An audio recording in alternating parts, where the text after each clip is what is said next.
Welcome in, everyone, to the Voice of College Football on a Friday night. Week 12 has begun. Thank you for being here. My apologies for being late. Sorry for that. But now we can crank it up and talk to all of you about Week 12 of college football, anything on your mind concerning the sport, the game we all love. If you are dropping by for the first time, or maybe you've only checked out a few videos, let me introduce myself. My name's Mark. Some call me the Voice of College Football, hence the name The Voice of College Football down on the banner below. That's what gave me the idea. Beyond that, more important than that, is that this entire operation, all that we do here, including your participation, your part, your contribution, makes all of this the Voice of College Football. That's because I've got a voice, but I'm only one voice. You have a voice. The contributors we bring on here have a voice as well. And together, we are the Voice of College Football. All right. Again, welcome in. A lot of craziness going out in the world, and that's not any different today than it was yesterday or last week or last year or 1,000 years ago. It just gets publicized more, and it's right in our faces every second of every day. So with all the corruption, all the evil, all the injustice out there, everything, whatever stresses you out, whether that be in the news, outside of your own personal world, or inside your personal world, we all deal with stresses and heartaches and hardships and all of that. Okay. Let's check that at the door. I hope everything is going well with you and yours. And we hope and pray that it is. And if not, that you will find some answers and you will get through it. But for the next couple hours, let's all check that at the door, as they say. I've never used that term. Don't like it, but came out of my mouth twice. Hit the like button. That might be part of the process. If you hit the like button, that automatically, just telling somebody else, hey, I value you. I like you, or I like your product. I like your delivery. I like your communication. I like what you're doing, whether that's me or somebody else. That maybe just a little bit. Those endorphins that are triggered by hitting the like button are a dangerous and harmful thing. We know that. But in this case, go ahead and do it. And that's just kind of a signal to your brain and your emotions to say, I'm going to put all that to the side. Let's have some fun. Let's talk college football. We only have 2 weeks left in the regular season. So for many of us, most of us, with the bowl system being what it is, with 41 bowl games, I think it's up to 43 bowl games this year. Do the math. That means we need to have 86 participants among the 130 FBS teams. It's a bit much. Do I like the bowl system? Yes. Do I enjoy the bowls? Yes. Do I think there can be too many bowl games? In a sense, no, because it's just other college football games on. And if I don't want to watch them, I won't watch them. But basically, if a couple 4-8 teams want to play college football in December, hey, have at it, do it, and I may watch. But for the health of the system, for the legitimacy of the system, and the legitimacy of the bowls, there should not be sub-500 teams playing in bowl games, and probably shouldn't even be 500 teams playing in bowl games. But this is where we are. Just a few years ago, this system was so insane that there was a rule that only 500 teams, at one point it was above 500. You had to be 6-5 to go to a bowl game. And of course, then the schedule was stretched to 12 games. Then you had to be at least 500 to make a bowl game. And then nobody really thought of the system in which, well, if you've got 130 teams, there are various variations. It's not a perfect mathematical formula depending on how strong the top layer is and how bad the bottom layer is. You could have a glut of 11-1 teams and a glut of 1-11 teams in this small portion of 7-5, 8-4 teams. Or it could be the wins could be more evenly distributed. So it's not a perfect mathematical formula, but we generally know the way the season plays out every college football season that roughly half the teams are going to have winning records and half the teams are going to have losing records. So as soon as you get to a certain bowl point in which you have too many bowl games to be able to service those bowl games and fill them with teams with 500 records, then we ran into this. But it was around 2014 or 15, I think, was the first year that we ran into, okay, we finally hit that threshold and passed that threshold in which we had to allow 5 and 7 teams, 5 wins and 7 losses, into bowl games.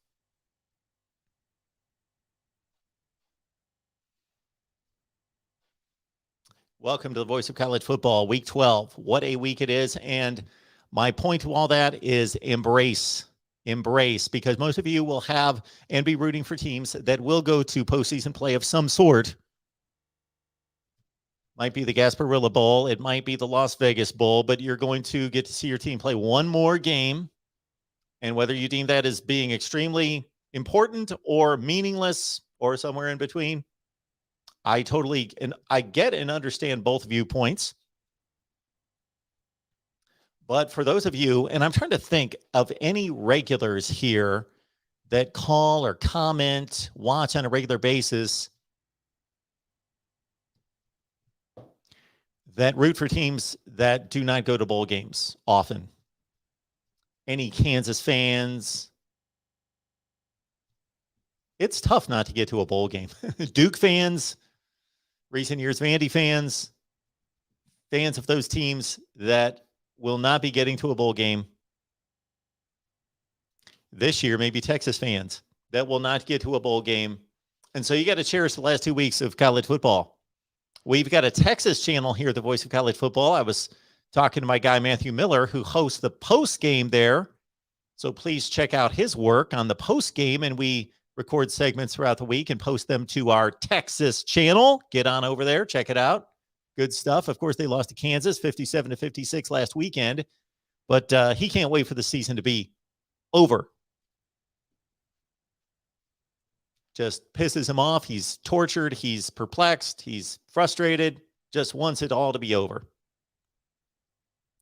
The few times that my team did not perform well during the season, I can think of,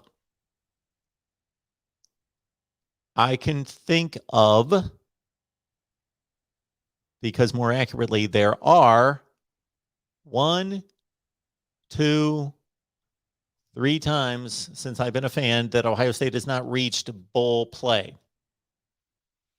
And 2 of those times, actually, they would have been eligible, and they were eligible. They just turned it down. 1987 did not reach bowl play, 6-4-1, fired Earl Bruce. 1988, 4-6-1, not eligible in John Cooper's first season. 1999, 6-6. Played an extra game because they played in the kickoff classic against Miami. But I wanted my team to play in bowl games. I was disappointed the year in 1987 when Ohio State turned down a bowl invitation from the Sun Bowl, the beautiful Sun Bowl. They would have played West Virginia, I believe, in the Sun Bowl that year. I believe. So I like the Bulls. And so there are some of you, I would love to know, I will check this out in the chat, if there are any of you who root for teams that are in danger of not making a bowl game. Illinois fans, Nebraska fans, of course, you are there. Nebraska fans, bingo. There's the team right there. So we probably have more Nebraska fans here, maybe not necessarily in this particular live stream, but overall, we've got more Nebraska fans than just about any fan base that is not good. Florida State on the brink, of course, at 4-6. They saved their season against Miami to a certain extent, beat a rival, stayed in bowl eligibility for the time being. Got to beat Boston College, got to beat Florida. We got Florida fans here. You are 5-5, you Florida people. Got Florida fans who watch the channel. Florida State, Nebraska. Wow, it's been rough. Texas. Okay, there's quite a few, actually. And those are the big teams, obviously. Illinois got to hustle to get to a bowl game. Rutgers has to win one more game. Do we have a Rutgers fan, anyone here? We don't have too many people on the line right this second. Welcome everyone who's jumping in. We will open up the phone lines in just a second. I just want to peruse the Week 12 Saturday schedule. Tonight we've got a game against Houston and Memphis. Cincinnati rooting for Houston. Houston, have a big record, have a good record, be 11-1, jump further into the higher ranks of the College Football Playoff Committee's rankings. Do that for Cincinnati. Cincinnati's playing SMU on Saturday. I believe that's an ESPN2 game at 3:30 Eastern. We will check it out in just a second. Let me check through the live chat. Keep in mind that you can join me on Patreon. I'm not going to brag about my record last week. It was not good. Yes. Full disclosure here. I don't deliver a phenomenal record every week. There have been 11 weeks to the college football season. That would be my first sub 500 record. The first one. And oh, so close to being a good one. I started off well, 4-1 in the noon Eastern time games. Then it went off the rails from there. 8-9 against the spread, I believe, was the record last week, but still in that 60% against the spread range. You can get the predictions of our media members, including Steve Hellwagon, Steve Dace, Kevin Noon, Kevin McGuffey, Jason Ray, Paul Van Wagner, Mike McDaniel, a lot of the people that you see on here, Corey Bratta, the Wholesome One, get their picks. Tony Siracusa, you can get their picks as well. They deliver a 12-pack along with myself.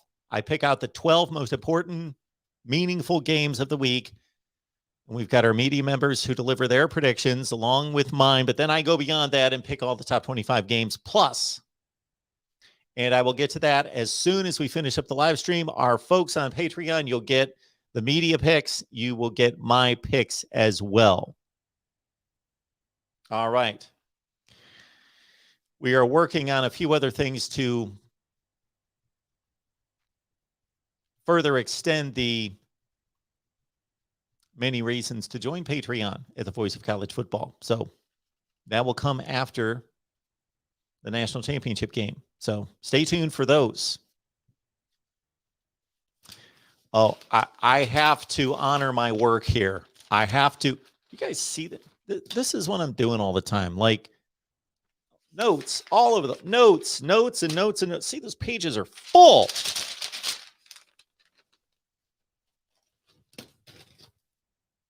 Remember David Letterman used to do that with the cue cards with the I don't have any of those. I don't know how he did that.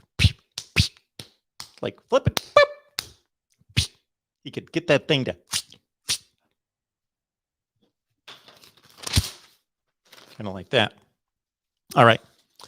I've done too much work to let this pass by, so I may bore everybody for the next 5 minutes or so. You know, before I do that, I want to see who's here and what you guys are talking about. So we'll do that first. At a small gathering here tonight.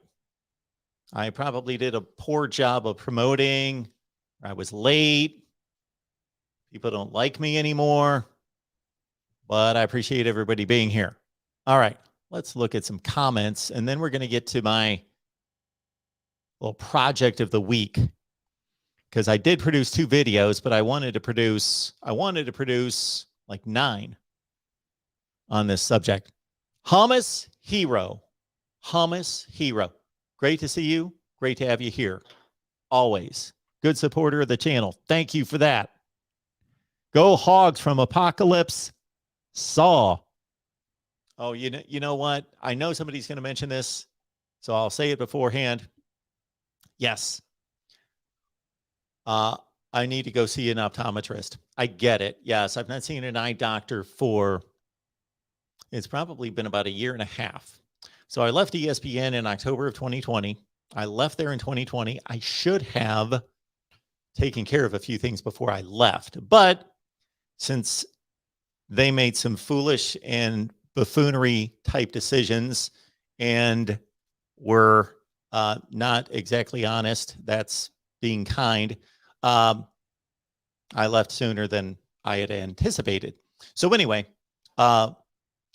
when you're in a partnership with somebody, some type of an agreement, and they don't hold up their end of the bargain, like you do what you say you're going to do, they don't, get out. Okay. So I didn't have any benefits after that. I took care of the medical. I let the dental go. I left the vision go, and I need to get to that because, it just always works out that way. That as soon as I left, boom, the glasses broke. I think the glasses broke while I was streaming. I don't remember. Anyway, the glasses broke, and so then I've got my contacts, but I don't put them in all the time. Don't put the contacts in. And, I'm getting to that age. I hate to admit it. It really sucks because one set of contacts, glasses, or just your naked eyes don't do every job. Put my contacts in, watching football. Football looks great on the 50-inch, but can't see anything right in front of me. I can't read my laptop. I got to blow everything up too big to read the laptop or read the phone. Okay. When I've got nothing in my eyes like right now, perfect. I can read that. That's great. I can read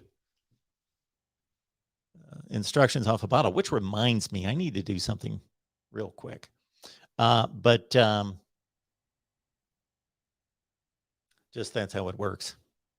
But yeah, so if I butcher some names here, that's exactly what's going on there. Apocalypse, Sow, Go Hogs. Got it. Apocalypse, hopefully you checked out our recording with Ty Hudson from Pig Trail Nation. Pig Trail Network. I get those confused. I don't remember which one it is. Ty, sorry. I know that there are two and you belong to one. You are one. And I get those confused if I don't have it right in front of me. But Ty Hudson joins us on a regular basis to talk Arkansas football. If you guys have not checked out Ty's work, head on over there. It's either one. Pig Trail. I don't want to say it wrong. But so we've got those segments with Ty over on our SEC channel. I talked to somebody today who said, Mark, I don't know how long this guy's been watching. But he said, I didn't realize till the other day, and I still don't even really know or understand that you have other channels. And he said he'd been watching for quite a while, and he had no idea. And then he picked up a few things to know that there might be a couple other channels. Yeah, 25 other channels. So we've got an SEC channel. We do not have an Arkansas channel, Apocalypse. I apologize for that. We will get on that at some point. Arkansas is probably one of the next ones in line, I would think. Arkansas would be right there. Maybe Arkansas, the voice of college football. Arkansas, the voice of college football. Ole Miss. Mississippi State, I would think would be in line. Minnesota sounds good. I could see that. Oklahoma State would be a good one. UCLA, voice of college football, UCLA. But we got to build the ones we have. So anyway, we've got an SEC channel, and we talk to Ty almost every week, talking up the Hogs, taking on the Tide, Arkansas, Alabama. Could be upset. What do we think? It's about a 20-point spread in Tuscaloosa. And so there we go. So check out the SEC channel, because a lot of stuff that does not get posted here will be posted on the team channels and posted on the SEC channel in particular. Knocked out some segments on Alabama and Ole Miss and Arkansas and some others this week that are posted on the SEC channel. Oh, Apocalypse. He wants a Razorbacks live show. Here's the deal, Apocalypse. Let's do this. You go out there, get us a sponsor. I would love to do an Arkansas show. We got Ohio State. We got Michigan, Nebraska, Iowa, Oklahoma, Miami, Florida State.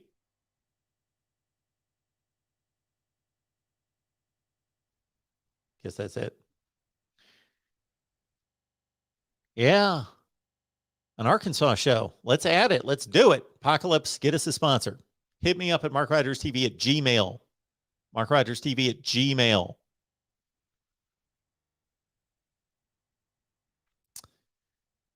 C-Dog, SEC Dog wants to talk about Dan Mullet and Kirby. Who's better? Let's talk about that. Do we need to talk about that? Okay. If somebody calls me and wants to talk about that, we'll talk about that. Okay.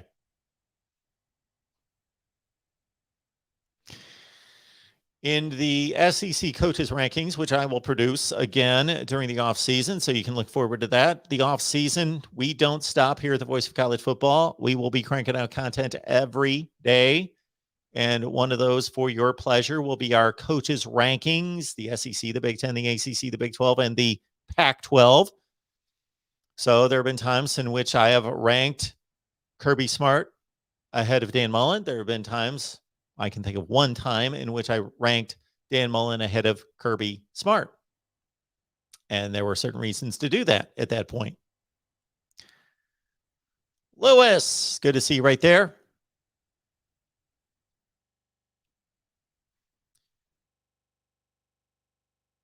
There are only two, what would you call them? They're not fight songs. They're cries. They're slogans. They are like, woo, peak suey, gig 'em, Aggies. What do you call those? Chants? I don't know what to call that. There are only two that I can recall that I shouted out on television when I was doing sports on television. There was I went to Texas A&M for an NCAA baseball tournament, super regional tournament there in College Station. That was my only trip to College Station. Went to see a number of teams from the SEC, and this is when Texas A&M was in the Big 12. And I think I upset some Mississippi State fans because I gave them I had the foam finger, and I gave them a kick 'em Aggies, woo, woo. I think that's what I was told to say because I didn't know. I didn't know what the chant was, but I was instructed on that. That's what I gave it. And then I gave a woo pig suey at some point when I woo, what do? They go woo, something like that. Hummus, sadly enough, there's not an exclusive Arkansas channel at the Voice of College Football. Again, SEC channel, a lot of great Arkansas content there with our guy Ty Hudson. Good to see you, Mike. Is there a show tonight? Oh, this is a long time ago. This is what George will call me and call me out on this all the time. He'll say, Mark, you're behind in the chat. Well, do you guys want me to read? Do you want me to go through the comments or not go through the comments? I can catch up to where we are, but I'm going to miss a lot of good comments. I just want to see who's here. John here, you've been watching for, I'm going to guess, a couple months. So John just showed up, started commenting. It's great to have you here, John. I don't know who you root for, how long you've been watching, but I would love to know. Leave that in the comment section. I would love to know. Maybe an Arkansas fan, maybe just going along with Apocalypse. I don't know, but John's here. Good to see him. Lewis, this guy likes and retweets just about everything I put on Twitter. So, Lewis, I am forever indebted to you. Thank you for doing that. Appreciate that.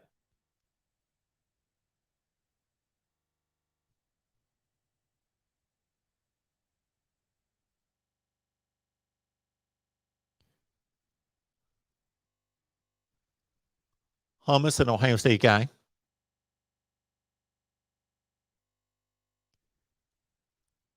This dude checked in to say stand by for some reason.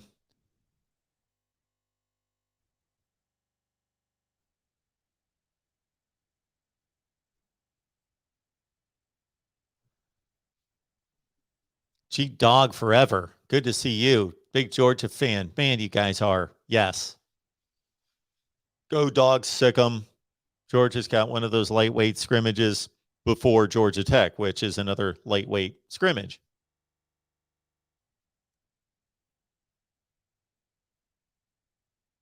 G-Dog forever. I got you. Yeah.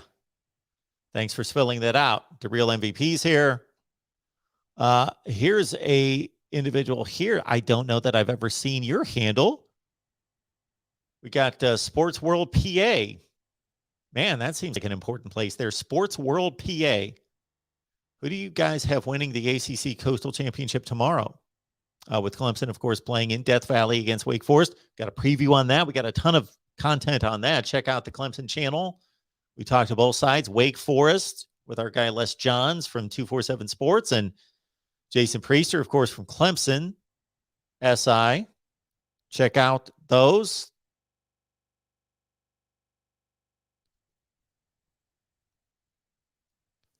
My alma mater. Did somebody refer to the yes, Hummus Hero? Yes, with the golden flashes. Right.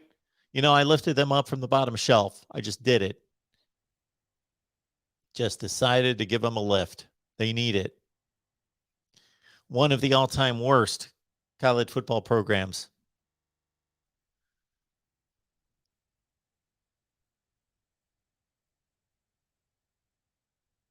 Web Security's here. Good to see you as well. Web Security's here. Mike's here. Michigan fan. Got a lot of Michigan fans on board. Cheryl! Always good to see Cheryl. Cheryl, faithful, loyal, here, taking care of business. Good to see. Good to see. Let me get back to somebody real quick.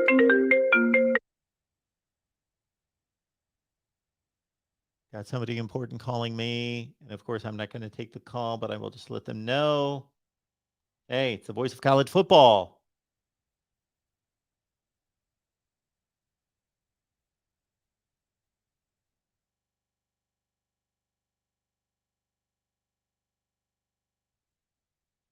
And they will understand. Okay. All right. Oh, what else?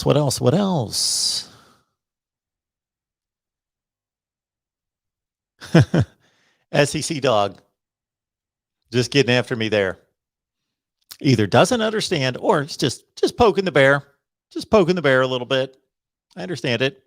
I had a full explanation of why in one ranking, one time, I ranked Dan Mullen ahead of Kirby Smart.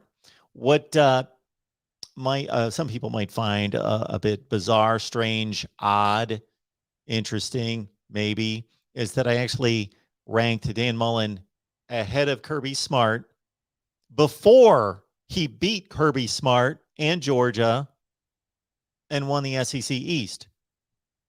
I ranked him above Kirby Smart the offseason going into that season. And then this past SEC coaches rankings, actually SEC dog, you need to be updated on this. You got to grab the latest rankings. Got to grab the latest rankings.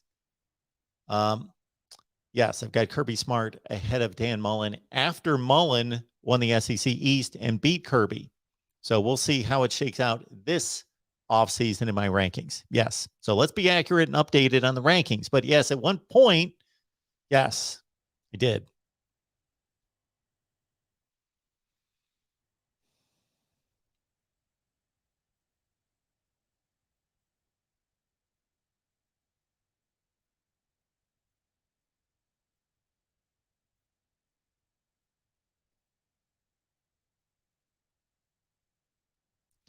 The real MVP is a Kentucky fan. Yes, I love the outliers. Michael Hogue, Purdue, the real MVP, Kentucky. Some other ones out there that root for. We've got a guy. Don't want to screw up his name. Is it Corey? No, it's not Corey. Oh, who's our Wake Forest fan that's been calling the last few weeks? Wes, Corey. Mark Stoops can coach, JC. Yes, I like Mark Stoops. And Miami would like to have Mark Stoops. A lot of Miami fans would like to have Mark Stoops.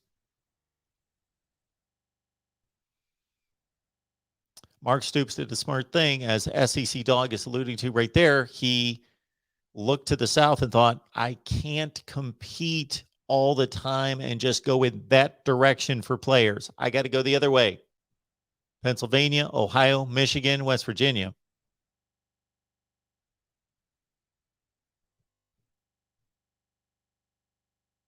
Bo Weevil's here. Good to see you, Bo. Clemson, Wake. Who would have thought Clemson, Wake? It's a big game, but it's not a big game because Clemson's going to continue on to a college football playoff. Wake can shut them down. All right, this leads me to conference championship scenarios. Don't know if any of you watched. Well, hardly any of you did. That's why I didn't produce any more. You never know as a YouTuber when you put a video out there that either people don't like it, so they're not watching it, they don't care about it, or it's all about algorithms. And if the powers that be at YouTube didn't like the title or the thumbnail and all that stuff, and they didn't push it out there, it could be a really good video that people would like, but if they don't push it out there, then people don't watch it because they don't see it. So that's tough to gauge sometimes. So I produced a video on the various scenarios in the Big Ten Western Division, the Big Ten Eastern Division. Check those videos out. So I've reviewed those, so I won't go through those. Okay, but I wanted to get to the SEC West. I wanted to go to the ACC and the Big 12 and the Pac-12. Wanted to do all, but the only one that I've got notes for, yes, would be the ACC Coastal. Or no. Yeah, I did the ACC Coastal, the ACC Atlantic, and the SEC West. Let's do the SEC West since it's in front of me right now. Okay, Alabama should win the SEC West. They've got a 1.5 game lead over Ole Miss, and it's really more than that because they've got the head-to-head. So Bama's 5-1. They've got Arkansas this week at home. They've got Auburn. Win one of those games, it's over. They're in. They should win both. So this is not going to happen, but Bama struggled against LSU. Bama struggled against Florida. Bama lost to Texas A&M. You never know. Bama's 5-1 right now. I wish I had a graphic for this. When we expand the operation here, folks, these are some of the things and the niceties that will be included. We should have a graphic with this, like I do on the videos on the Big Ten East and the West. So Bama's 5-1. Ole Miss is 4-2, 1 game behind, but lost the tiebreaker. The head-to-head. Mississippi State and Texas A&M are 4-3. Arkansas and Auburn are 3-3. So Bama 5-1. Ole Miss 4-2. Mississippi State and Texas A&M 4-3. Arkansas and Auburn 3-3. Okay. Bama wins out. It's over. Bama wins 1 of 2. It's over. They got it. Okay. Ole Miss, if Ole Miss wins out, and they've got Vandy and Mississippi State, and Bama loses both, then Ole Miss, they're the champs. Okay. Mississippi State's done. Even though they're 4-3, I went through all the logistics, they're done. They're out. Unless there could be a series of tiebreakers. So in terms of a two-way tiebreaker against Bama, they're done. Texas A&M, if they win out and create a two-way tie with Bama, they win the tiebreaker, they're in. So Texas A&M beats LSU. Bama loses to Texas A&M's in Atlanta. Arkansas, if they win out, Bama loses the 2. Of course, they've got the advantage over Bama because they would have beaten Bama. They play Saturday. Auburn, same thing, win out. Bama loses 2. They've got the tiebreaker on Bama. Okay. There's a possibility. Get this. Would this not be phenomenal? This would be even better than college football playoff chaos. It's close. There's a possibility of a 6-way tie in the SEC West. Bama loses twice. Mississippi State beats Ole Miss. Texas A&M beats LSU. Arkansas over Mizzou. Auburn over South Carolina. All those things could happen. besides Bama losing twice. Take that out. The other ones are very conceivable. State beats Ole Miss. A&M beats LSU. Auburn over South Carolina. Arkansas over Mizzou. But Bama's got to lose twice. If all those things happen, we've got a 6-way tie for the championship in the SEC Western Division, 5-3. I am going to dig for my ACC notes because I did too much work just to waste them. There they are. Okay, here we go. Wake is 6-0. Clemson 5-2. North Carolina State 4-2. Okay. If Wake wins one of two, whether that be against Clemson this week or against Boston College on the road next week, Wake's in. They're done. It's over. Only one loss or 0 losses. Wake needs just to win one of two. They win the Atlantic. Clemson's 5-2. If they win out, Wake loses both games.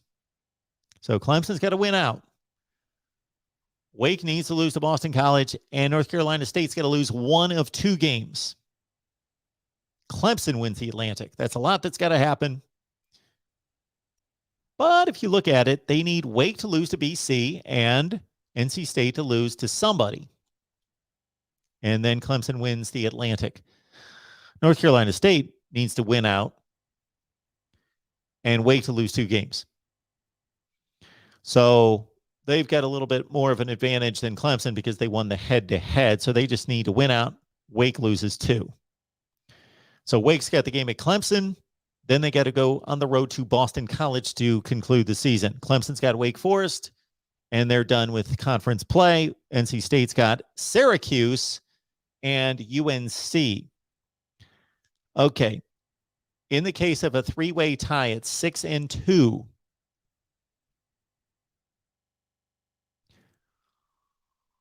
You go to whether any of those teams have defeated the other 2 teams. So if any of them have a 2-0 record against the other 2, they win the division. It's head-to-head 3 ways. Round robin, head-to-head 3-way tie. But they all would have been 1-1. So you go to the next tiebreaker, and Clemson lost to Pitt. North Carolina State lost to, if they lose to North Carolina, then they're both 5-1 in the division, which would be better than Wake's 4-2. So that would eliminate Wake. If there's a 3-way tie, Wake's eliminated because they've got the lesser winning percentage in division. Clemson and NC State would be tied in division play. And NC State obviously won the head-to-head. So NC State in a 3-way tie, NC State would go to the ACC championship game. I'm sure all of you are riveted at this point. All right, the ACC Coastal. I may just cut this out as a video. The ACC Coastal. Pitt's 5-1. Virginia's 4-2. Their game tomorrow is almost decisive. That almost wraps it up. Almost. Miami's 3-3. They're eliminated. Virginia Tech's 3-3. They would be eliminated even if they win out because somebody's got to win the Pitt-Virginia game. And Virginia's got the tiebreaker against Miami. Well, let's look at this. I was not finished with these notes. If Virginia Tech wins out, they'd be 5-3, but then again, let's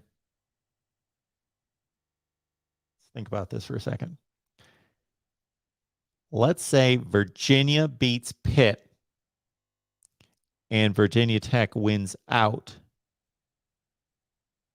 That could create a 5-3 3-way tie between Pitt, Virginia, and Virginia Tech. So somebody's got to apply everything I did to the Atlantic. So my apologies. I didn't go through that entire thing.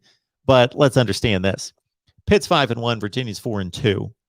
They have 1- and 2-game leads over the other 2. So the winner of that game will have a strong, especially if it's Pitt. If it's Pitt, it's over. If Pitt wins tomorrow, they're the champs. If they lose,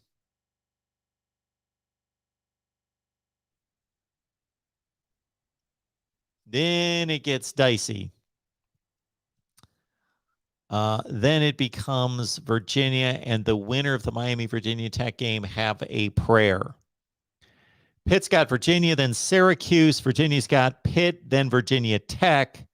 Miami's got Virginia Tech, then Duke on the road. Virginia Tech at Miami at Virginia. Wouldn't it be something else if either Miami or Virginia Tech squeezed out of this Coastal, especially since the Hokies fired Justin Fuente? But I didn't work through every particular tiebreaker there. All right, so maybe I won't produce a video because I can't answer all your questions on the ACC Coastal. So I didn't work through all those tiebreaker scenarios there. All right, let's get the phone lines opened up for you folks.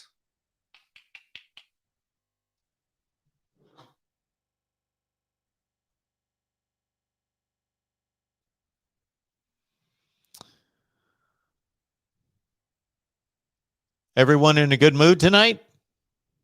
I hope so. I hope so.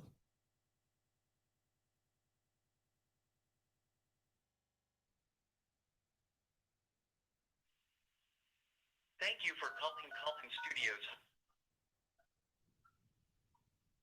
Enter your 6-digit PIN number.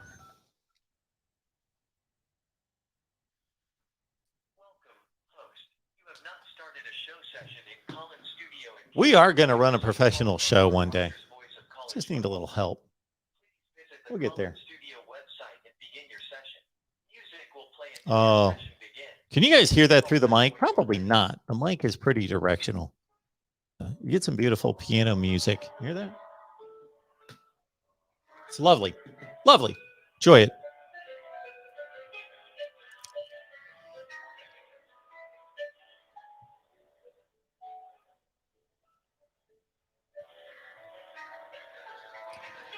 And it's mercifully going to end right now. Okay. I'm the host. I'm here. I'm in the host room. So everyone can call. Let me post the number here in just a second. But first, I got to let everyone know that the Super Chat's available to you to support the channel. The Super Chat here at YouTube. Also, if you would like to bypass the Super Chat, you can go to Venmo, PayPal, or Cash App and just search Mark Rogers or Mark Rogers TV, Venmo, PayPal, or Cash App, or of course the Super Chat right here. We would appreciate all of that. All right. Also, Patreon's only $5 a month. That's 17 cents per day. You get my picks, media members. Steve Merrill posted his under the radar pick of the week yesterday. Check that out. It's good stuff. The number is 860-499-3332. 860-499-3332. And there's our other ticker on Venmo, PayPal, and Cash App. And then we will default to, if I can find the phone number, bam, there it is. I am now going to the bottom of the comments here, but let's crank it up here at the Voice of College Football and see who's on the line. Hey, Mark, real MVP. Don't know how you do it, buddy, but you do it. You're here. Well, you just got to wait for the piano music then to be fast on the fingers. Did you hear the piano music? Do you hear the piano music when you're waiting? Do you have to listen to that like for a period of time? Just a little bit. Okay. Like 10 seconds, I guess. Okay. You do hear the show, right, when you're waiting? Yes. Okay, good. Yes. That's what I'm told. I hear the show. Very nice. What's on your mind? Well, one of the things I haven't heard you discuss, and I would like you to discuss, is what I call Cupcake Week in the SEC. What are your thoughts about it? I don't like it. I don't have a huge issue with it as long as it's fair to everyone in the conference. and I think that the SEC has consistently made it fair for just about everyone, with a few exceptions. So, for example, both Auburn and Alabama are playing cupcakes the week before they play each other. However, Arkansas, well, wait a minute. Hang on. Arkansas and Missouri play the final game of the season. So the SEC, I will say it, summarize it this way. They have been extremely consistent because I've looked at this over and over every year, been consistent about making sure that the teams that play the cupcakes the week before the rivalry games play each other. So it's fair. And if you've got to play a difficult, legitimate opponent like Florida's got Missouri and Arkansas's got Alabama, well, then Mizzou and Arkansas play the final game of the season, but they're coming off legitimate games prior to that. So the SEC has been not perfect, but consistent with that.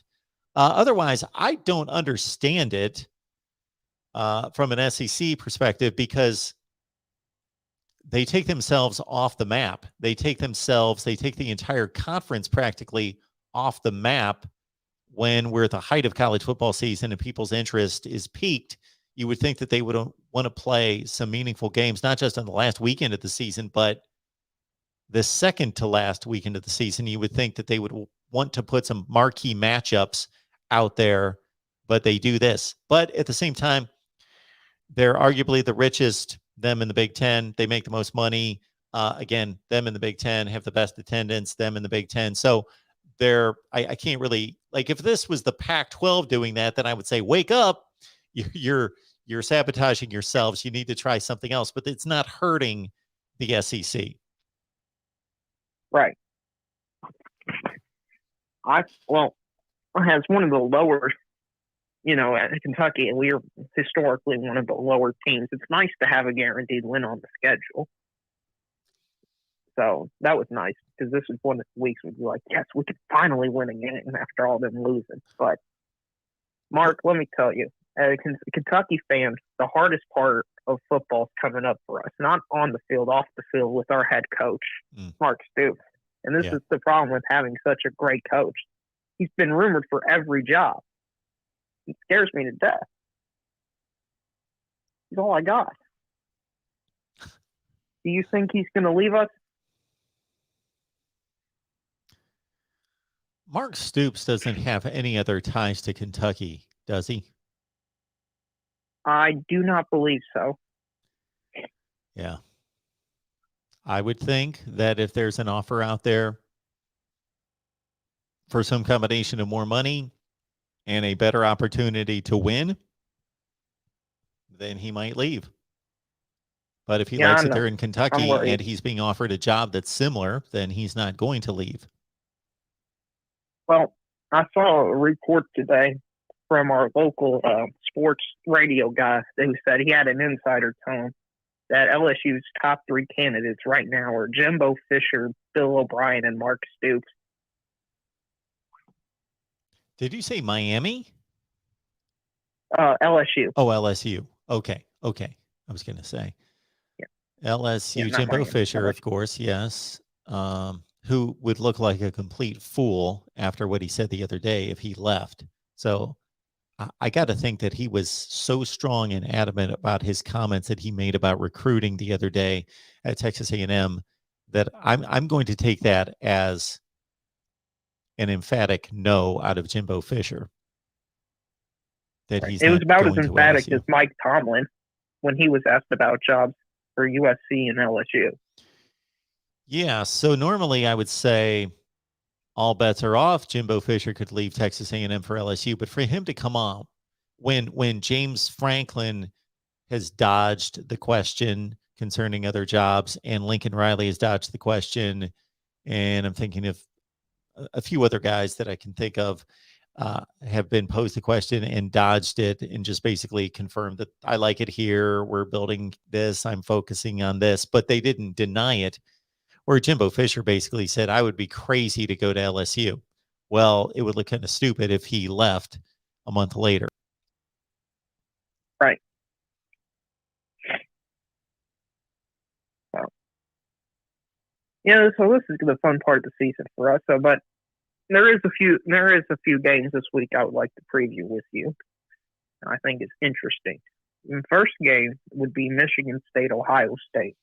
Now, I saw your betting analysis video where they liked Ohio State, but 19 points feels like a lot. And this is a Heisman. I know you all don't talk about the Heisman a lot, but this is a Heisman game because I don't see Michigan State being close in this game without Kenneth Walker having a big day.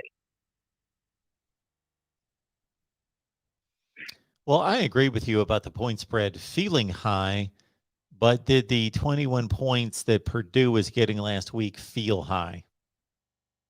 It felt a little high, but Purdue they perform better when the spotlight's not on them, it feels like. So, I don't know. That's just a historical thing, in my opinion. But, yeah, Ohio State looked great against Purdue. But, do you think if C.J. Stroud has a big game, he'd become the Heisman favorite? Yeah. I do. I don't know that Bryce Young he's played well, but Bryce Young has not really had a moment. Not that Stroud has himself, but he may need to have one against Michigan State where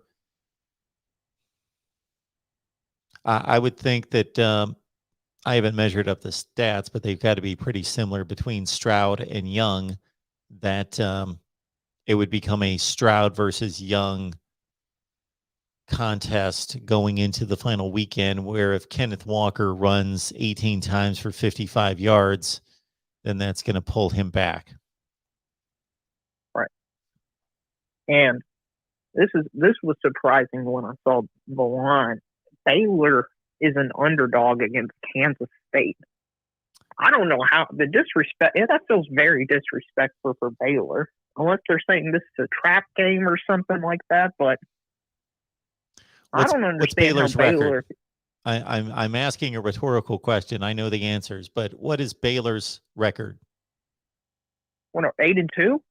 Yes. What is Kansas State's record? 6-4, 7. It's 6-4, 7-3. 7-3. Not 4. Where are they playing the game? Kansas State. Yeah. I'm not saying they should be the favorite. I'm just saying I don't necessarily see it as the disrespectful thing that you're stating that it is. We've got a 7-3 team at home against an 8-2 team. That's fair. I guess that's a good way of looking at it.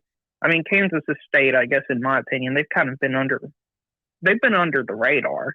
Fair to say. I mean, nobody's given them national attention or anything. So that's why I guess I overlooked it when you put it that way.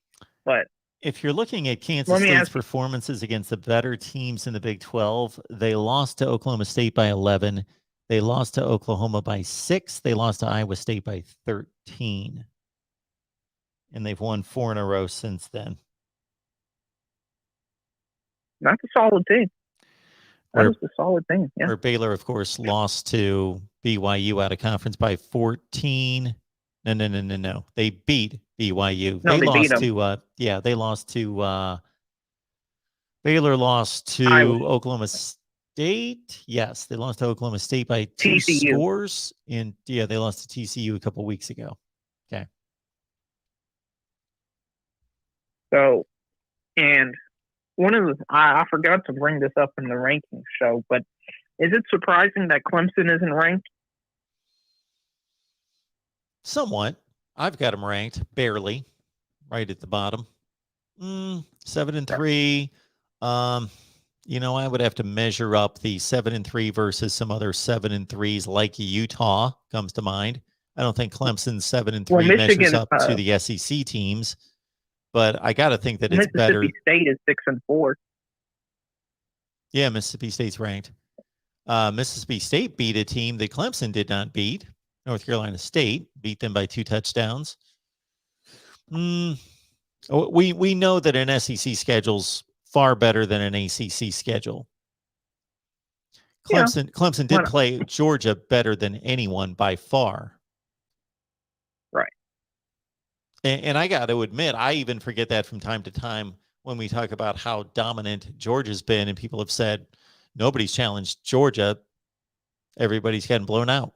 There was week 1. That game was extremely close. It was a pick 6. That was the difference. One quarterback made a bad decision. That's the difference in the game. And he only made the bad decision one time too. So that's and the final thing I would like to ask you is Texas being an underdog this week to Western Virginia. Like, I know Texas has fallen, but man, they have fallen far.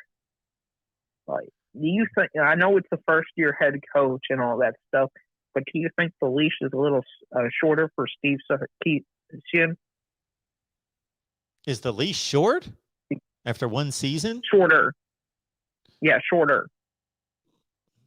This is just from what I've been hearing from Texas. Well, he's not well thought of. He's not going to be well thought of, and he's off to a bad start. I think he eventually needs to win, regardless of what he's doing right this second. Like, so he's 4-6. So he eventually needs to compete for and win Big 12 championships. We'll stop right there. We'll not talk about the playoff or anything else. Just contend, get to Big 12 championship games, win them. So whether he does that by going 8-4 and 8-4, and then finally getting to a Big 12 championship game, or he does that by going 4-8 and then 8-4, and then getting to a Big 12 championship game, regardless, he's got to get it done. So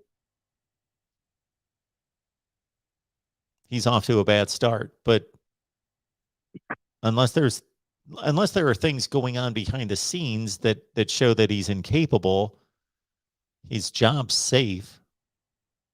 They're not going to fire him after 1 year. I wasn't talking about firing. I not this year. I was thinking maybe if he's this type of record next year, or 5-6 next year, do you tell him basically, hey, you got to fire some assistants, otherwise you're going to be going type of thing? Because I think it's crazy to fire a first-year head coach in any sports. I'm not going to speculate on what's going to happen a year from now. Let's get through the next season. Yeah, he's got to win. Mark, he's got to win. If I wanted to know your picks for the games, where would I go to? Oh, got to go to Patreon. Get the picks on Patreon there. Just go to Patreon, search MarkRogersTV. That's what you do. And how much does it cost? It's $5 a month. $5 a month. $5 a month. 17 cents a day if you want to look at it that way. 17 cents a day. That's it. Cents a day. That's it. That's crazy. Well, have a good show, Mark. All right, to Real MVP. Have a good night. Appreciate you being here, and enjoy the games tomorrow. Will do. Next up here at the Voice of College Football, let's see who's on the line. Hey, what's going on, Mark? This is Emmanuel again. Hey, Emmanuel. How you doing tonight? I'm doing well. Hey, I'm just, again, giving you the worst questions, and I'll get the best answer to them, though. Well, Emmanuel, I think that if you keep kind of selling that, I think you got something there that's going to catch on. Like, this is the guy that delivers the worst questions possible. So I will try to hold up my end of the bargain and deliver some really good, the best answers, not just good answers. I got to deliver the best answers. Okay, here we go. Fantastic. Okay, well, just the coaching vacancies, there's just major programs, available,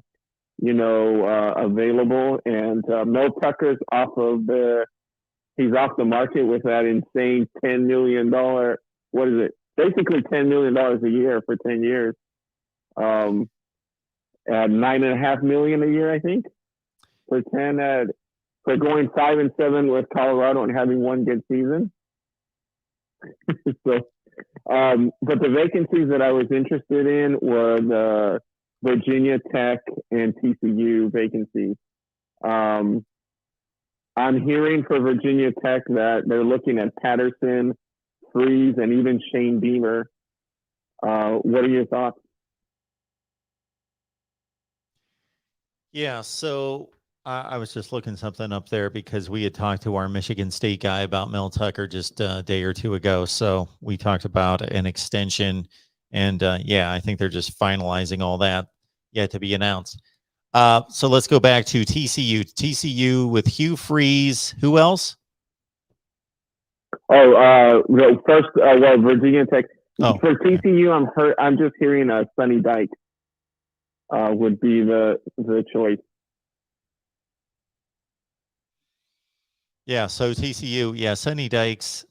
I don't know necessarily that it all depends on that particular coach's perception of where he is, if he's at a group of 5 versus trying to aspire to a Power 5 job. But there doesn't appear to be much difference between the two, as well as SMU is situated right now. Although they're going to be left in the dust here once Cincinnati, Central Florida, BYU, and whom I'm missing, Houston, move on to the Big 12. So that could be a factor that he's thinking right there, that he's going to be in a third-rate type of conference when that happens. And so the TCU offer may be attractive to him. I've also heard that they might elevate their offensive coordinator, Sonny Cumbie. Oh, the other names, I'm just looking this up for TCU. Rumored Jeff Traylor, which I doubted since he just signed with USTA an extension. Billy Napier, Jay Norville, or Marcus Freeman would be apparently the top 5 candidates. Yeah, I would like to know if there's ever been a coach sign an extension and then leave. So coaches are breaking contracts all the time. So we know that happens. Yeah. It can happen. But to sign an extension, certainly the Mel Tucker situation would be hard to fathom, because he actually has made statements to kind of back up and confirm that he's staying put. You know, when you make the statement that this is a destination job, you know, you don't leave 2 weeks later. Or again, like I said to a previous caller, you would look like a fool, like with Jimbo Fisher saying, I'm not going to LSU. Why? He didn't mention the name LSU, but he basically was asked about LSU and said, I'm in the process of recruiting the #1 class in the country. Why would I want to go somewhere else and play against this class? So to make that kind of statement, and the Mel Tucker statement, I didn't hear it out of his mouth. I just read it on a headline that he called Michigan State a destination job. So it seems as though, yes, he is confirmed to stay there. And like you, this is what programs have to do to keep and secure a coach that they believe is the answer. But it does seem premature for a guy that, you know, he's a fine football coach. There's no question about that. But in regards to what he's achieved as a head coach, nothing at Colorado. Again, he didn't have time to prove anything, but he didn't accomplish anything there. Then he had a 2-5 season. Okay, throw that away at Michigan State. But basically, he's put together a nice 10 games, and they're breaking the bank for him. So it's been done before, and those kind of coaches have gone off the rails. So we'll see. Yeah, I mean, who's probably the second highest paid coach? At $9.5 million. I mean, that's insane. For Virginia Tech, the rumors, as I say, Gary Patterson, Hugh Freeze, or Shane Beamer apparently are the rumored top coaches. Yeah. So there was a conversation on our channel with Paul Van Wagner and Mike McDaniel, who cover Virginia Tech. Paul Van Wagner's ESPN Blacksburg guy has an excellent radio show there, and Mike McDaniel has various platforms with the ACC and Virginia Tech, and they discussed it after the firing. I didn't listen to the entire conversation, but they certainly know what they're talking about. There are certainly factions within, according to them, factions within the Virginia Tech hierarchy that would be much opposed to Hugh Freeze. So that one is difficult to see. That is going to come down to a power struggle within the administration about whether to pull the trigger on Hugh Freeze. Gary Patterson would be the safest selection out of those. And when I say safest, that doesn't mean he's not going to go in there and elevate the program, but he would be the safest because you know that he's been one of the best in the business. And even though even if he's on the downside, that he brings a ton of credibility and respect. Whereas Shane Beamer, of course, he's getting his first taste of head coaching experience. I would hire, out of those three, I would hire Gary Patterson. Interesting. Beamer, what is this? Is this his first year coaching at South Carolina? Yes. Yeah. It's his first year, obviously, so they've had some pretty bad games. So I was surprised to hear his name, obviously, just because of his dad is a legend there. So I can see why he's a candidate. I just can't see him then picking him in a time where they've gone downhill. But can they pull someone like an Aranda or who am I thinking of? Aranda or even Mark Stoops? Could you see them at Virginia Tech? As it stands right now, we could have a great debate as to the status of those three programs: Baylor, Virginia Tech, Kentucky. That's a difficult comparison to make between those three programs. Now, Kentucky's the best program on the field right this second. And I'm not saying that this particular team in 2021 is better than the Baylor team, but obviously they've been winning and getting better each year generally for 4 or 5, 6 years, versus Virginia Tech's been on the downside. That's obviously why they're losing their head coach. Baylor's an odd program. Obviously, they had a coach who was involved in all sorts of questionable, corrupt activity and elevated them. And then Matt Rule steps in and he elevates them quickly. They have one down season after he leaves, and Dave Aranda's got them clicking again. So Baylor, you can definitely win there. And the conference isn't that tough and is going to get easier. So that comes down to that. That's not a situation where a coach would look at three programs and say, well, obviously that program has the resources and they're paying me the most money and it's the most prestigious job and I've got the best recruiting opportunity. Between those three, that's going to come down to personal preference and money. And how much that particular coach views the administration as being capable and competent and promising him that he'll be given the resources needed to win.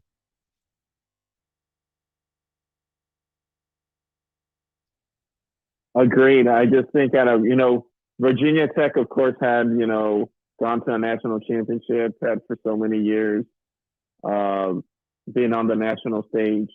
Yes. So I just give them a little bit more. I give them more prestige than Baylor or Kentucky, even though they're probably better teams right now. But man, I can't wait for these schools to pick coaches. Oh, do you think they would start picking them right away because of early signing? What's taking USC so long to sign? And I'll let someone else call. But I mean, I feel like they should pick coaches quicker. because of early signing and not lose a recruiting class. Well, everybody's playing football. So unless there's a coach who's on the sideline that is taking a year off that you really want, then you're not able to get a coach right now. Unless somebody wants Gary Patterson. So Gary Patterson's there. That could be announced tomorrow. Yeah. But other than that, these teams are waiting for the gauntlet to fall. They're waiting for the final day of the season to end, and then it's all going to break loose because we're going to see everybody get fired after the last regular season game of this. We're going to see like 6 or 8 coaches get fired the Sunday after the last game. We always do. And then the dominoes are going to fall, and a place like USC is going to know, okay, James Franklin's not going to leave Penn State prior to the last game of the season. Sure. That's just not the way it's done. It's never been done that way. Unless he gets fired. But, if he like got fired, early... like Gary Patterson did, like Matt Wells did, got fired mid-season. Clay Helton got fired mid-season. Well, that's different. But as you wait, when you think about it, when you wait and it's the last game of the season, do they get fired? They literally have just a couple of weeks to get a recruiting class together. Yeah, we talked about that with our Miami guy, Cam Underwood, the other day, because there is a balancing act. So let's say Manny Diaz gets fired. This is one case example out of a zillion that we could offer up, or the Virginia Tech opening right now, that once the season's over, then you want to make obviously the best coaching hire you can make. So you want to take your time to a certain extent to review the field, to bring those guys in, to interview them and make a wise choice. But at the same time, the clock's ticking because on December 15th is National Signing Day, and you want a coach who's going to be able to, sell a coach to the recruits. It's going to be difficult for any of these teams to sign players before that player knows who the head coach is going to be.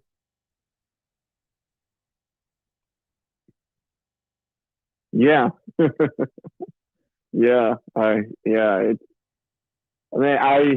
Early signing, I think is okay, but in this instance, I don't know how it's beneficial to college football overall. Okay, I'll let you go, Mark. Thank you so much for your time. Absolutely. Thank you so much for the call. Appreciate it.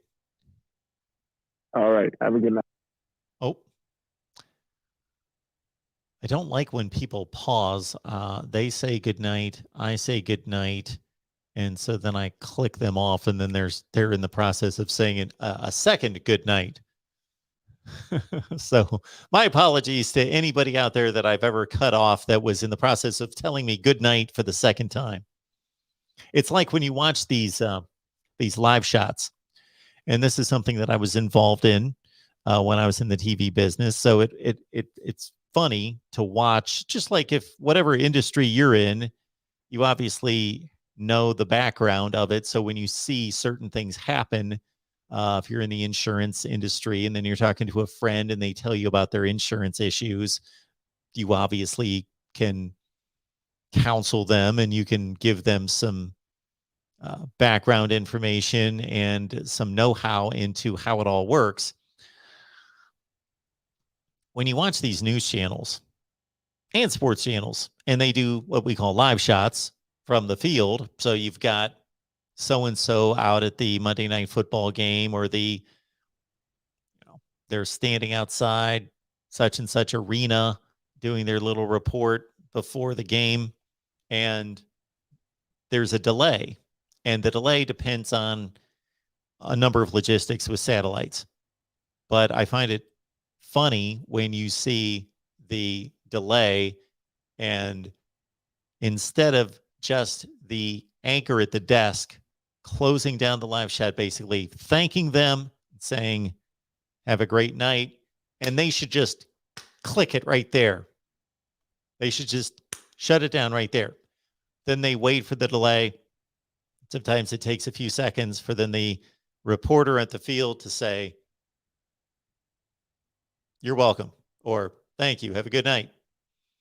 And then and then sometimes the anchor thinks, okay, they're not going to say anything. Then they say something again, and it's just an awkward exchange.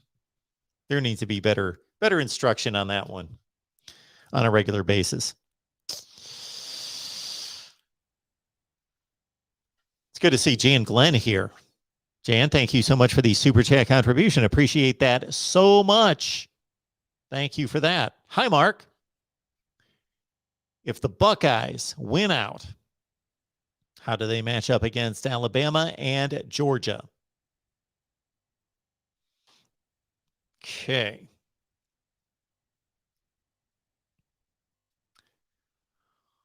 We saw Ohio State not match up well against Alabama last year. That was the worst possible matchup in regards to strength on weakness. We saw dynamic wide receivers in space against an injured, banged up, and deficient secondary and linebacking core in coverage. And so Alabama would not have that much of a decided advantage this year, but I got to think it would still be in play. Why would Alabama not at least look at what they did last year and try to do the same against Ohio State in space? Now, no Mac Jones, no Devontae Smith, no Jalen Waddle. Understood. And Ohio State might be better in the secondary they are better in the secondary this year, but still, you would think, hey, Sark dialed up some good plays. Let's go back to those, or let's understand that they're going to scout what we did last year, and they're going to counter that so we can really scheme up some interesting plays that will take advantage of what they have scouted from last year's game. The Alabama offensive line has been the issue for the Tide this year, and Ohio State's defensive line has gotten pretty much better week after week after week after week. I made the statement a number of times during the offseason that I expected Ohio State's defensive line to be lights out great. And then I took a step back to think, okay, yes, they've recruited and signed 5 stars, but 2 of them are just babies. They've just hit the practice field for the first time in college. Let's give them some time. But I thought they'd at least be better than they were the first few weeks of the season. Now they're starting to roll. They're starting to put pressure on the quarterback. And from a defensive line standpoint against the run, they've been exceptional. Ohio State's just about as good as you can get against the run. So I would not expect Alabama to score 52 points against Ohio State again. CJ Stroud is not Justin Fields. He's getting better. He is not Justin Fields yet.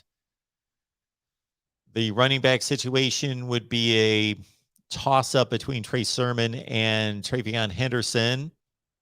Give the nod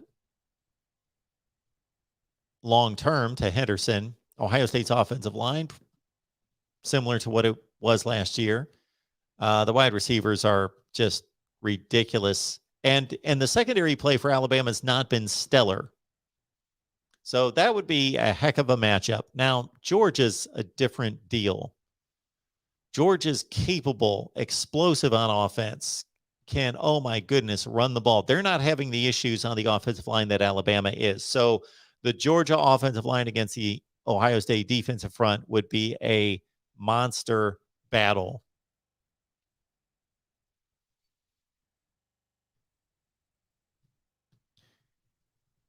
You almost see it as Georgia's got a 9.5 on defense and Ohio State's got a 9 offense. And Ohio State's got a 5 defense and Georgia's got a 7.5 to 8 offense.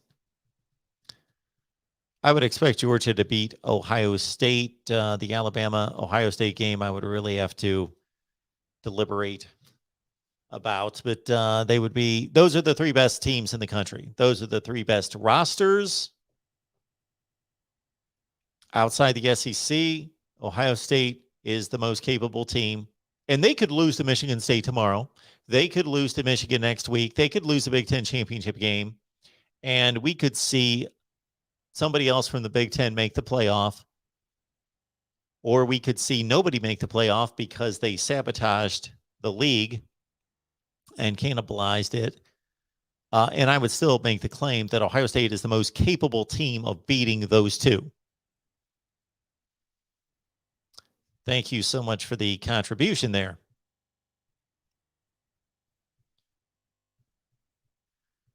I hope I did not miss anything.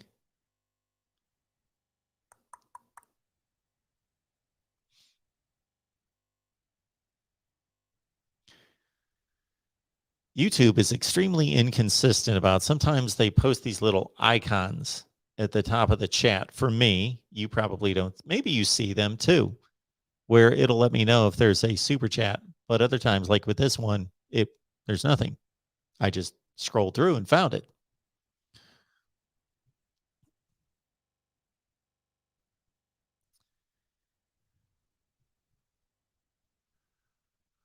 But what a week 12 of college football. And of course, we'll be here after all the big primetime games tomorrow night. Welcome into the voice of college football. Who's on the line? Hey, what's up, Mark? This is Will, the Michigan man. How you doing? Hey, Will, the Michigan man. I'm doing well. That's What's going right. Man, not much. Okay, so I had a little bit of a question for you. I'm looking. You were talking about Georgia, and you were kind of elaborating on my question before I answered it because I could hear you talking about Georgia and Ohio State. Basically, what I wanted to ask you is, I'm looking at Georgia's schedule. I know they started out ranked 3 or 4 or something like that, and then they beat Clemson, and they kind of catapulted to 2 and then 1 after Bama lost. Really and truly, I mean, they're blowing out these teams. There's no doubt. But you look at the schedule, and I'm sure it's been talked about. But I mean, how deserving do you think they are of being number 1 as opposed to a school like Ohio State that's been going through a buzzsaw schedule? Still got 2 top 10 teams they've got to play to be able to make it to the Big Ten championship and be able to compete.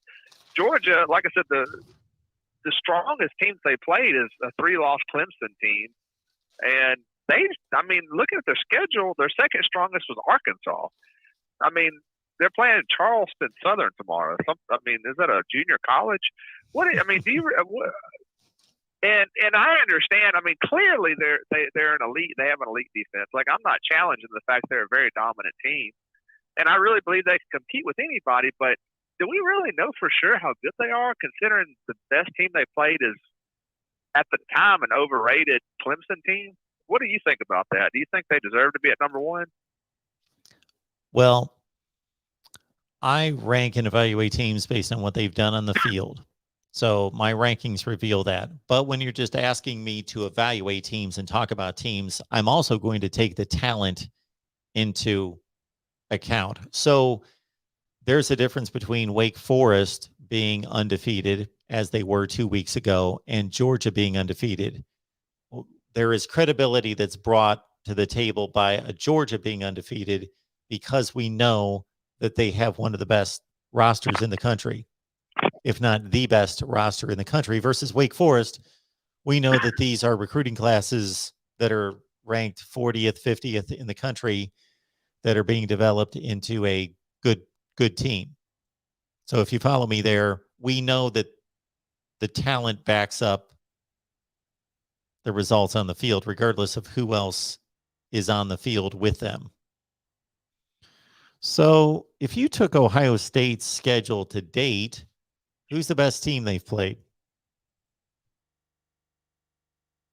As of right now, well, they're kind of getting into the hard half of it now, but they've already played. I guess, is there anybody better than Penn State, honestly? Probably. But I mean, probably Penn State. They played anybody. Then maybe Minnesota, and then Purdue. They're all about the same. Oregon, obviously, who beat them. So let's put them in another section there. So Penn State, Minnesota, Purdue, Maryland's not very good. Rutgers, who else? Nebraska is probably they might be the fourth best team Ohio State's beaten. Who am I missing here? So Georgia's beaten Clemson, Arkansas, Auburn, Tennessee.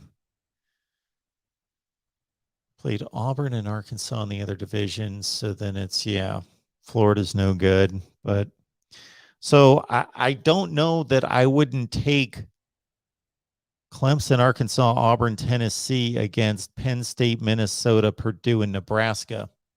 It seems fairly comparable. And surely, I mean, obviously Ohio State played they played some weaker teams too, and this may just be as a Big Ten fan, but I think Penn State takes over any. I mean, if you look at Clemson, I think Penn State beats Clemson any day of the week, and I really think they probably would beat Arkansas. I'm just not seeing much out of. I mean, they've already claimed Auburn. You know, Arkansas is kind of a hit and miss. I haven't watched much of them. I haven't really, I've seen some of their highlights, and I've watched a couple games, but. Well, you understand that the Auburn game was razor close. We really can conclude nothing from Penn State beating Arkansas. They beat Auburn at home in a whiteout game where they had a huge home field advantage, and that game was razor close. So that doesn't really tell me much. It was extremely close for sure. Yeah, well, I mean, it was close. But I don't know personally. It just seems to me, and I could be totally off. And part of it, I'm from Mississippi, and I've lived back in Mississippi now, but I lived in Michigan for a while too, and that's how I became a Michigan fan. And in SEC country, the Big Ten teams are kind of looked at as inferior. And I actually had a big argument with my dad. My dad is a diehard Alabama fan. And he said to Auburn, Penn State had no chance. Auburn was going to come in there and wipe the floor with them. It was just a no-brainer. They were going to beat the crap out of Penn State, and then Penn State came away with it. And then, of course, LSU losing to UCLA. So honestly, it just seems to me like to me personally, I just think that the SEC is a little bit overrated at this point. And it may just be my arrogance, but. Well, you don't have enough arrogance to balance out SEC arrogance. So you don't need to stop with the arrogance because you're just barely climbing up that hill. So don't worry about that. You're right. The SEC is overrated. I'm going to state that right now. By many people, the SEC is overrated. That doesn't mean it's not the best conference in America. I still believe that it is, but I think it's an argument. I think for the first time in a while, it's an argument. I think that the Big Ten, at least as it stands right now, we may find out differently that the Big Ten is generally just as good as the SEC. I think it's close. I think it's really close. And I wanted to ask you this on that topic, and I know this is going to take a little bit of just imagination, but, based on what we're talking about with Georgia. I don't have much of that. Say Ohio State plays Georgia. Yeah. Well, I don't either. I'm a truck driver, so I don't have too much imagination. I just stare at the lines all day. But say Georgia plays Ohio State right now. Who do you think comes away with that game? Georgia's got the superior defense. Ohio State's kind of well-rounded. Georgia's got a pretty decent offense, but I'm not sure if it qualifies as elite. I think C.J. Stroud and the wide receiver, Chris Olave and all them, I think they're a little bit superior on offense. I personally think that if you can crack the code on Georgia's defense and find a way to pick their defense apart, which that would be, and I hate even saying all this because I'm a Michigan fan. Like that's the last thing I want to do is praise Ohio State. But I think Ohio State would beat Georgia. I really do. I think they could wear Georgia's defense down. And I don't think Georgia could beat Ohio State personally. Well, you just caused me to remember. I haven't thought about it in forever that I actually picked Ohio State and Georgia to play in the national semifinals before the season started. And I picked Georgia to win some kind of epic game, 34-31 or something like that. I think Georgia would beat Ohio State right now. I've got to see Ohio State play better defense to compete with Georgia. I think it would be a great game. It would be phenomenal to watch. We may see it happen Yes, we may. eventually. I hope we do. Um, We'll see. well, I got to tell you, I hope we don't see that because that would Sure. kind of X out my Wolverines. But Would and the Michigan other thing beat I wanna talk to you Georgia? about- That's the question. I got a Michigan guy asking me Look, all these questions about Ohio State playing Georgia and everybody else. Would Michigan, how would they do against Georgia? don't make me answer. Don't make me answer that, Mark. Okay. Okay. All right. don't make me. Okay. Don't make me have to answer that because I tell you right now.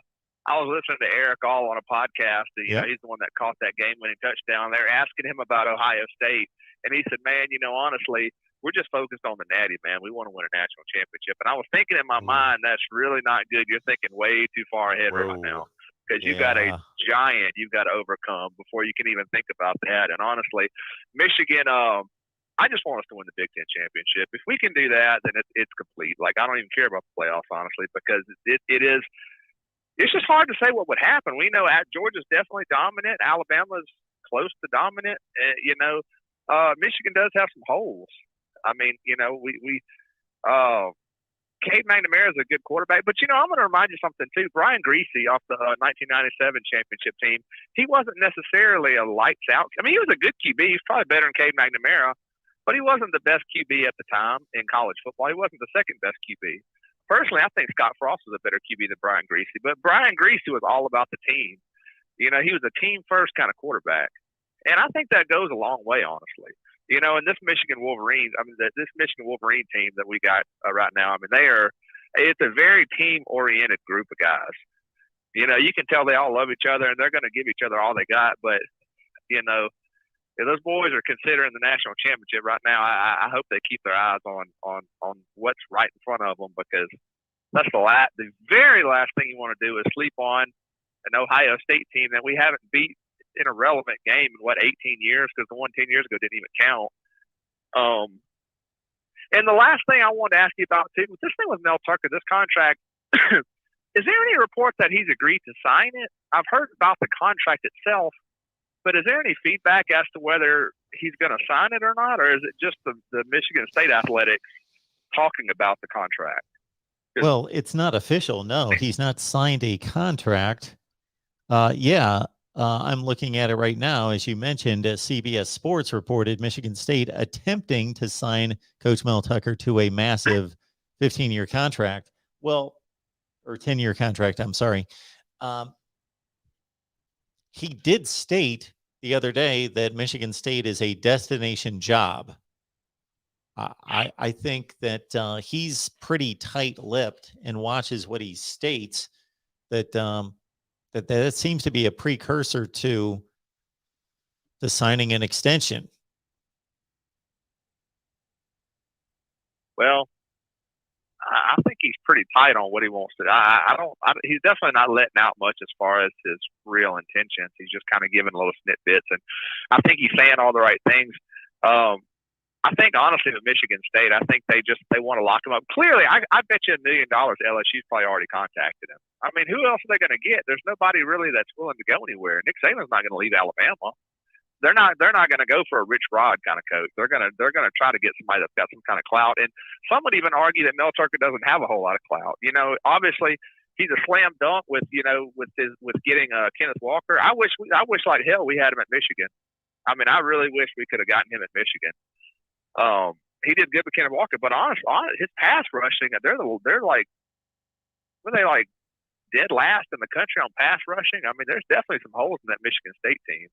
It just seems to me like Kenneth Walker's filling in the slack. But so I don't know if they're doing the right thing or not, giving him like an 8-year contract extension. I think they're trying to sew it up. And obviously, I think maybe they're even thinking back to the last time a good coach slipped away. Some guy I don't know him real well named Nick Saban. So maybe they're trying to prevent something like that from happening again. But I'm not 100% sold that he's a Maverick coach just yet, honestly. I think they're trying to jump the gun. But he's 2-0 on Harbaugh, but it's not like it's very hard to do that. I doubt if they're sold on it. Sometimes you have to do things that you don't want to do to prevent worse things from happening. So they already signed Mel Tucker. They already overpaid for him based on what he had accomplished or really not accomplished previously. So they had to overpay for him to begin with. And they were hoping that he would just turn things around and that they could ride along for 3 or 4 years at least, and he would just be fine with what he was making, and they wouldn't have to deal with this. But they're trying to prevent him from leaving. So they've had to step out a year after giving the guy an initial contract that was higher in salary than what his status was. And now they're having to overpay. So they may not be necessarily sold on him, but thinking we don't want to lose him. So, I don't know. I mean, I'd rather be in East Lansing. I know LSU, they're talking about that being one of the top 5 programs, and it probably is. But I'll tell you one thing: being a truck driver, I've been everywhere in this country, and Baton Rouge is it's a pretty dirty place. I don't think I'd want to live there, no matter how much it costs, how much they were paying. It's a pretty crappy area to live in. There's nowhere nice to live in Baton Rouge. I mean, I'm sure they've got like a little hills area, but dude, every time I come through there, holy moly, it's nasty. It's not a nice area. I mean, I'm sure there's like spots. There's like a river walk and all that. You can see the stadium. I've been there one time. Bridge or some river. Yeah, I've only been there one time, and I was just kind of jettisoned in for an interview and out, so I didn't see the city at all. Went to a restaurant, went to a TV station, and out. So I didn't see the town. Much. Yeah.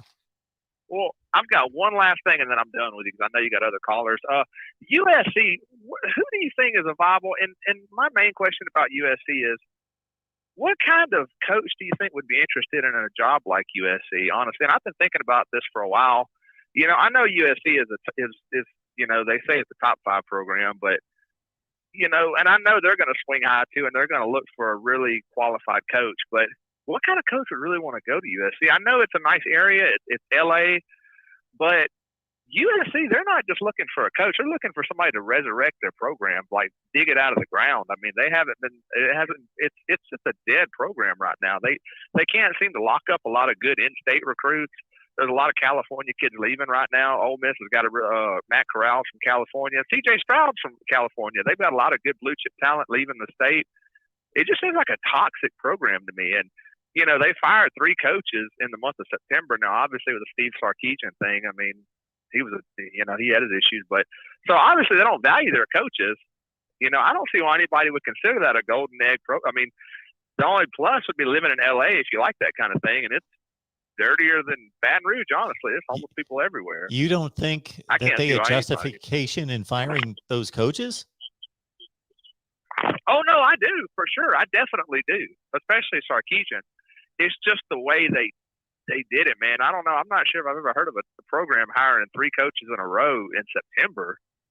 I mean, let's at least let them finish out the season. It just seems like they don't put any value on the program's leadership at all, even if it's bad leadership. To me, I've just always considered it professional because it's not like anything positive is going to come out. I mean, now I guess they're doing a little bit better now. I don't watch a whole lot of Pac-12 football, but it just seems to me like over the year that's always been a toxic program. Like if I was a Mel Tucker or a really accomplished coach or even semi-accomplished, that's the last place I'd want to go in Southern California.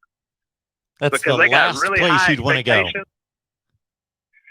Dude, I have no interest in living in Southern Cal. Well, that's not what I'm talking about necessarily. I'm talking about the job. You could go there, and we're only a couple years away from USC winning Rose Bowls and Pac-12 championships and not even being close to their potential. I think you could go to USC and you could lock down Southern California to a certain extent, and you could own that division and be playing in the Pac-12 championship game almost every year. Well, that's been the plan, but it's the last 3 coaches, maybe even the last one, they haven't really seemed to be able to do it, though. I mean, there's definitely some major hurdles with that program. I mean, I'm not sure exactly what it is. I know in the Reggie Bush days and Matt Leinart and Pete Carroll seemed like they were rolling. I used to hate it back then because I felt like they never played anybody, and they just kind of rolled their way into the national championship game because there wasn't anybody else to play. But I don't know, man. I wouldn't want to go there, man. They're like I said, they're looking for a savior. They're looking for somebody to completely resurrect that program. That's the last place I'd want to go. Well, I appreciate the call, man. If they call me, if they offer me, yep. I'll let you know if they offer me anything, though. Okay. Well, you're not going to take it anyway. Take care. All right. Have a good one. Well, I'll let you know. All right, let's keep it moving here at the Voice of College Football. Who's on the line? Hello? Who's on the line? No? So move on to our next call. One going once, going twice. Hello?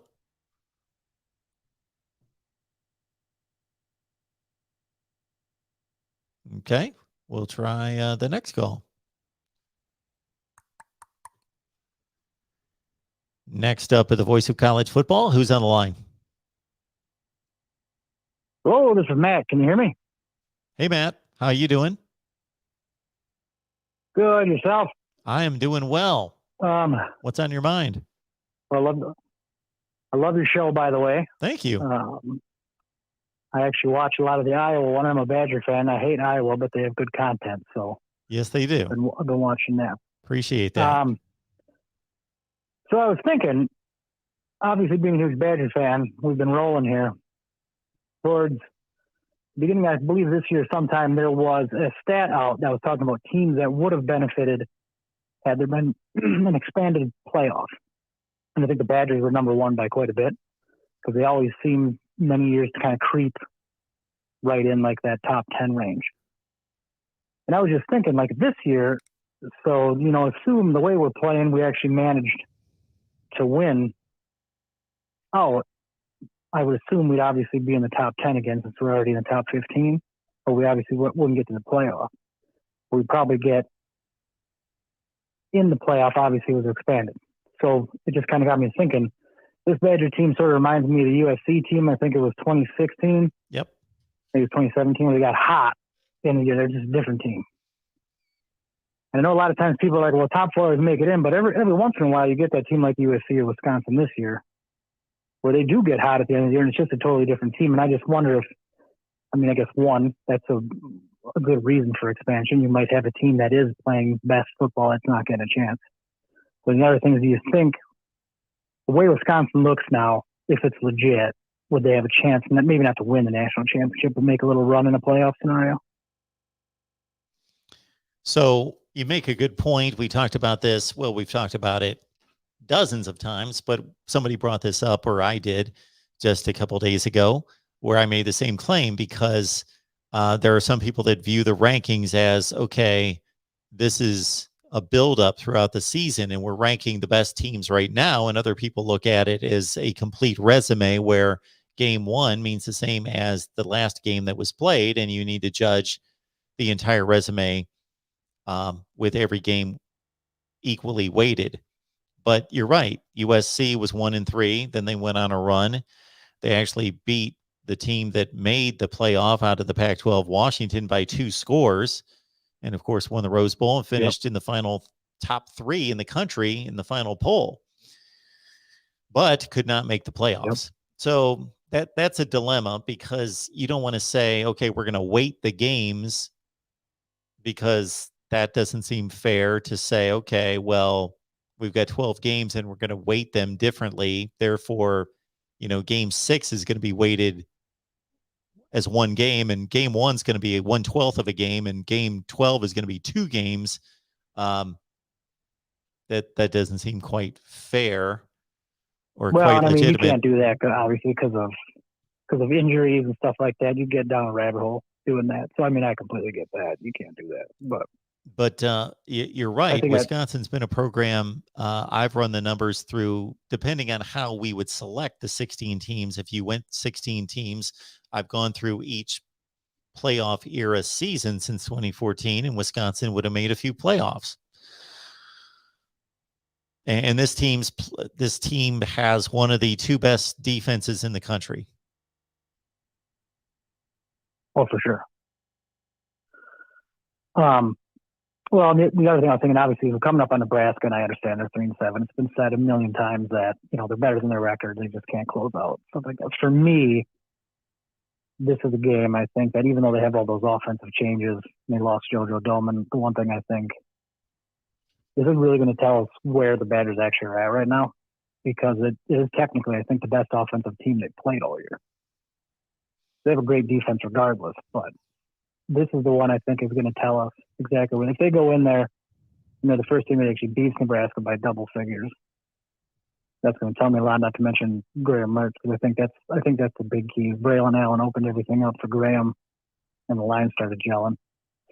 And now Graham actually looks more like a Big Ten quarterback. So that's kind of what got me thinking about playoffs and what caliber his team is, because I've watched a ton of Badger football throughout my life. And the one thing I can say is, like, the last few games, I mean, we've had great teams that have went and then just dropped one to Illinois or struggled with a bad Northwestern team, but they pretty much just handled them. We just knew they were going to. And even the Northwestern game shouldn't have made me nervous, but it still did, because they always seem to play us tough. But I do honestly, I think this is one of the best Badger teams playing right now that I have seen all around, actually. So that's what got me thinking about the playoff, because I think people that look at the box scores early in the year don't realize how different the team is now. Yeah. And it's one of the only Badger teams I actually think, if they did manage to win out the rest of the way, would have a chance against Ohio State, legitimately. Oh, I believe so too. And you also know from watching the games, as I do, I don't watch every Wisconsin game, but I watch I watch as much college football as I can, and I watch all the big games that people. Right. I've had a number of people reference the Notre Dame game, and they think it was a blowout. It wasn't a blowout. It was 13-10 in the fourth quarter. It got out of hand in the last 5, 6, 7 minutes of the game, and the defense was, again, remarkable in that game, despite giving up technically 42 points. Right. Well, and the interesting thing is, so the Notre Dame game, obviously, and I've had arguments with this back and forth on Twitter and stuff, but a lot of people don't realize too, Penn State, Notre Dame, we were winning both those games in the fourth quarter. So even not having Braylon Allen yet, who is, I like Malusi. He's a good, tough back the way he runs, but he's not Braylon Allen. I mean, Braylon Allen is a different kind of running back. I guess you can kind of say Melvin Gordon. Obviously, Jonathan Taylor is amazing. The one thing that's interesting with Braylon Allen is he catches the ball. He hasn't had to do it a lot, but he's had some good catches, and then actually ran after catching it. He's way faster than people realize. I believe they had one stat where he actually clocked at 21 miles per hour. Now, a guy that's that big running that fast, and that's a scary thing. But what people don't understand is that you have a running back like that in the Notre Dame game, that completely changes the dynamic of everything. So that's part of it. The win streak coincides with Braylon Allen playing, and it helped the line gel quarterback. And I think there was one thing I was looking at. The Badgers have only given up the entire season 7 scoring drives of 60-plus yards, and 3 of those were in the Penn State game. I mean, there's a lot of ridiculous stats on that defense, but that just kind of goes to show you that even in the Notre Dame and the Michigan loss, Michigan's probably, they're the best team we've played. If you ask from a Badger fan perspective, Michigan's definitely the best team. Like they're good. I couldn't say if Braylon Allen was actually playing and Graham Mertz didn't get hurt, I couldn't say we'd win that game. But even that's another thing where people don't realize Graham Mertz had an awesome drive for the end of the half. It was 10-13. And then he gets hurt right away the next drive. And then it's just all downhill from there. And, you can cut me off from being long-winded, but the other thing I don't think people realize about the Michigan game is Braylon Allen only had 5 carries. He only had 3 carries in the first 3 quarters, yet all 17 points we scored were when Braylon Allen was in the game. And that was when he first got carries that weren't garbage minutes. So I think that's the one thing people don't realize is almost like he was kind of the missing piece. So even though we've lost a lot of running backs, and he was thrust in there more, he literally is the catalyst to the whole thing. So it's just a different ball club now. Yeah, they sure are. They sure are. The defense certainly has been exceptional since week 1, but the offense, it seems as though when they hit that rough patch, they kind of scaled back the passing game, and Mertz only got about 7 or 8 pass attempts there for a few weeks. I might be exaggerating slightly.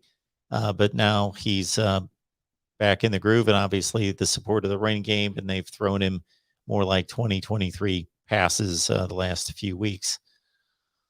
All right. Appreciate you calling. All right. Yeah. Thanks for having me on. Enjoy the game this weekend, and we'll talk to you soon. All right. Have a great day. You too. for one of the few times ever, we've heard from a Wisconsin fan tonight, and we've heard from another fan base that we typically don't hear from. Now, I forget. It's nice to hear from some other fan bases. Absolutely.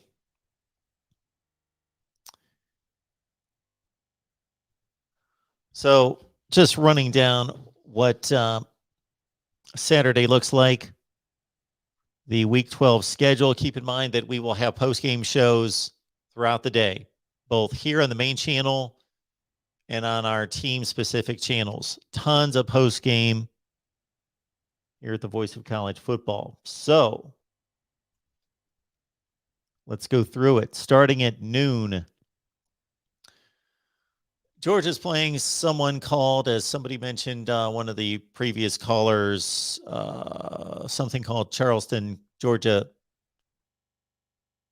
Southern. We've heard of Charleston Southern, of course, playing at Georgia. Okay, so there's a noon game right there. I just mentioned that because we're talking the number one team in the country. You may want to check out this one, though, between Michigan State and Ohio State. That's going to be my number one screen to start. Clemson, Wake Forest. Really want to see that one at noon Eastern time as well.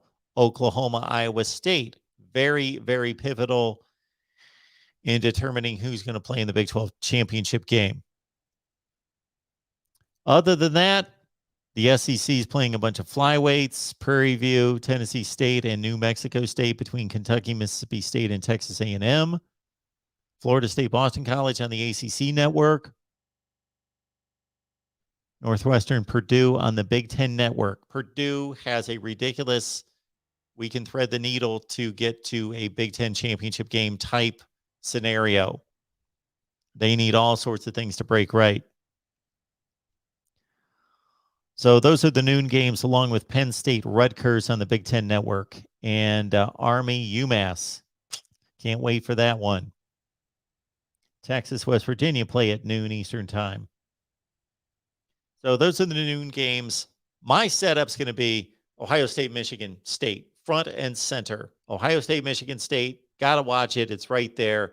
Clemson, Wake Forest, though. The monitor I'm looking at right now, that's going to be the Clemson Wake Forest monitor. The 22-inch, boom, right next to me. Ohio State, Michigan State, Clemson, Wake Forest. Then we'll put the laptop on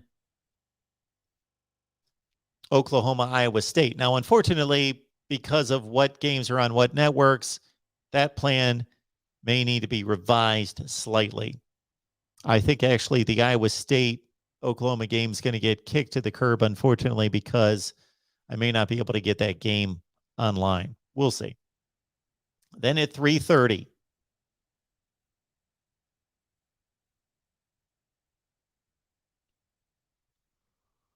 Georgia Tech, Notre Dame on NBC. Washington, Colorado, the Pac-12 network. Does anybody have that? Arkansas, Alabama, CBS. ESPN's got SMU in Cincinnati. Will the Bearcats finally lose? Nebraska, Wisconsin on ABC. Pitt, Virginia, ESPN2. Basically, for the Coastal Division. Basically. The winner doesn't completely wrap it up unless it's Pitt. If Pitt wins, it's over. If Virginia wins, then it's convoluted, but they've got the serious inside track. So Pitt, Virginia, huge game, ESPN2.